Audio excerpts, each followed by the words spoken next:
ನಮಗೆ ತುಂಬಾ ಜನ ಕೇಳಿದ್ದೇನಪ್ಪ ಅಂತ ಹೇಳಿದ್ರೆ ಮಗು ಡೆಲಿವರಿ ಯಾವ ಹಾಸ್ಪಿಟಲ್ ಮಾಡಿಸ್ತೀರಿ, ಟ್ರೀಟ್ಮೆಂಟ್ ಹೇಗಿದೆ ಮತ್ತೆ ಅಮೌಂಟ್ ಎಷ್ಟಾಯ್ತು ಅಂತ. ಅದಕ್ಕೋಸ್ಕರನೇ ಈ ವಿಡಿಯೋ ಮಾಡಾಕ್ತಾ ಇದೀನಿ. ದಯವಿಟ್ಟು ಈ ವಿಡಿಯೋನ ಕೊನೆವರೆಗೂ ನೋಡಿ, ಹಾಗೆ ನಿಮ್ಮ ಫ್ರೆಂಡ್ಸ್ ಅಂಡ್ ಫ್ಯಾಮಿಲಿಗೆ ಇದನ್ನ ಶೇರ್ ಮಾಡಿ. ಇದು ತುಂಬಾ ಉಪಯೋಗ ಆಗುತ್ತೆ. ನಾನು ನಮ್ಮ ವೈಫ್ ನ ಡೆಲಿವರಿಗೆ ಅಂತ ಸೇರಿಸಿದ್ದು BGS MCH ಹಾಸ್ಪಿಟಲ್ ನೆಲಮಂಗಲದ ಹತ್ರ. ಇಲ್ಲಿ ನಾರ್ಮಲ್ ಡೆಲಿವರಿಗೆ 5,000 ಚಾರ್ಜ್ ಮಾಡ್ತಾರೆ ವಿತ್ ಮೆಡಿಸನ್. ಇನ್ನ ಸಿ ಸೆಕ್ಷನ್ ಆಯ್ತು ಅಂತ ಹೇಳಿದ್ರೆ, ಅಂದ್ರೆ ಸಿಸರಿನ್ ಆಯ್ತು ಅಂತ ಹೇಳಿದ್ರೆ ಕೇವಲ 8,000 ಚಾರ್ಜ್ ಮಾಡ್ತಾರೆ. ಇದು ಕೂಡ ವಿತ್ ಮೆಡಿಸನ್. ಇನ್ನ ಎಕ್ಸ್ಟ್ರಾ ಚಾರ್ಜ್ ಅಂತ ಹೇಳಿದ್ರೆ ಬ್ಲಡ್ ಚೆಕಪ್ ಅಥವಾ ಸ್ಕ್ಯಾನಿಂಗ್ ಇತ್ತು ಅಂದ್ರೆ ಅದಕ್ಕೆ ನೀವು ಎಕ್ಸ್ಟ್ರಾ ಪೇ ಮಾಡಬೇಕಾಗುತ್ತೆ. ಅದು ಕಮ್ಮಿ ಅಮೌಂಟ್ ಇರುತ್ತೆ, 350 500 ರೂಪಾಯಿ ಒಳಗಡೆನೆ ಆಗುತ್ತೆ. ಇನ್ನ ಇಲ್ಲಿ ಸ್ಪೆಷಲ್ ವಾರ್ಡ್ ಕೂಡ ಇದೆ. ಸ್ಪೆಷಲ್ ವಾರ್ಡ್ ಬೇಕು ಅಂದ್ರೂ ಬುಕ್ ಮಾಡ್ಕೋಬಹುದು.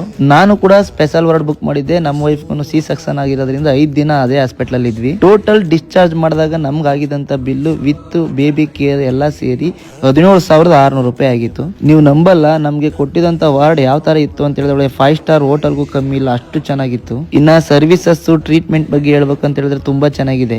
ಇನ್ನ ಪ್ಯಾಕೇಜ್ ಅನ್ನು ನೆಪದಲ್ಲಿ ಲಕ್ಷ ಕೀಳಂತ ಹಾಸ್ಪಿಟಲ್ ಮಧ್ಯೆ ಈ ತರ ಒಳ್ಳೆ ಟ್ರೀಟ್ಮೆಂಟ್ ನ ಕೊಡ್ತಿರೋದು ನೋಡಿ ನಂಗೆ ತುಂಬಾ ಖುಷಿ ಆಯ್ತು. ನಾನು ಈ ಹಾಸ್ಪಿಟಲ್ ಹೋಗಕ್ ಮುಂಚೆನೆ ತುಂಬಾ ಹಾಸ್ಪಿಟಲ್ ಗಳನ್ನ ಕೇಳಿ ಬಂದಿದ್ದೆ. ಅಲ್ಲಿ ತುಂಬಾ ಈಗ 1.5 ಲಕ್ಷ ಗಂಟನೂ ಅಮೌಂಟ್ ಅನ್ನ ಹೇಳಿದ್ರು. ಇಲ್ಲಿ ಎಲ್ಲಾ ಸೇರಿ ಕೇವಲ ನನಗೊಂದು 20,000 ರೂಪಾಯಿ ಮುಗಿದೋಯ್ತು. ದಯವಿಟ್ಟು ನಾನು ಹೇಳೋದೊಂದೇ, ಈ ವಿಡಿಯೋನ ನೀವು ಸೇವ್ ಮಾಡ್ಕೊಳ್ಳಿ ಅಥವಾ ನಿಮ್ ಫ್ರೆಂಡ್ಸ್ ಅಂಡ್ ಫ್ಯಾಮಿಲಿಗೆ ಕಳಿಸಿ. ಇದರಿಂದ ತುಂಬಾ ಉಪಯೋಗ ಆಗುತ್ತೆ. ನಾನು ವಿಡಿಯೋ ಮಾಡ್ತಾ ಇರೋ ಉದ್ದೇಶ ಒಂದೇ, ಇದರಿಂದ 4 ಜನಕ್ಕೆ ಒಳ್ಳೇದಾಗ್ಲಿ.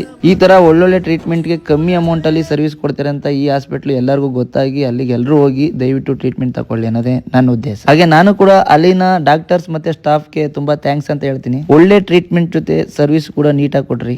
ಇದು ಎಷ್ಟೋ ಜನಗಳಿಗೆ ಗೊತ್ತಿಲ್ಲ. ದಯವಿಟ್ಟು ಈ ಹಾಸ್ಪಿಟಲ್ ಬಗ್ಗೆ ಎಷ್ಟೋ ಜನಕ್ಕೆ ತಿಳಿಲಿ ಅಂತ ಈ ವಿಡಿಯೋ ಮಾಡ್ತಾ ಇದ್ದೀನಿ ಅಂತ ಹೇಳ್ತಾ ಈ ವಿಡಿಯೋ ಮುಗಿಸ್ತಾ ಇದ್ದೀನಿ. ನಮಸ್ಕಾರ.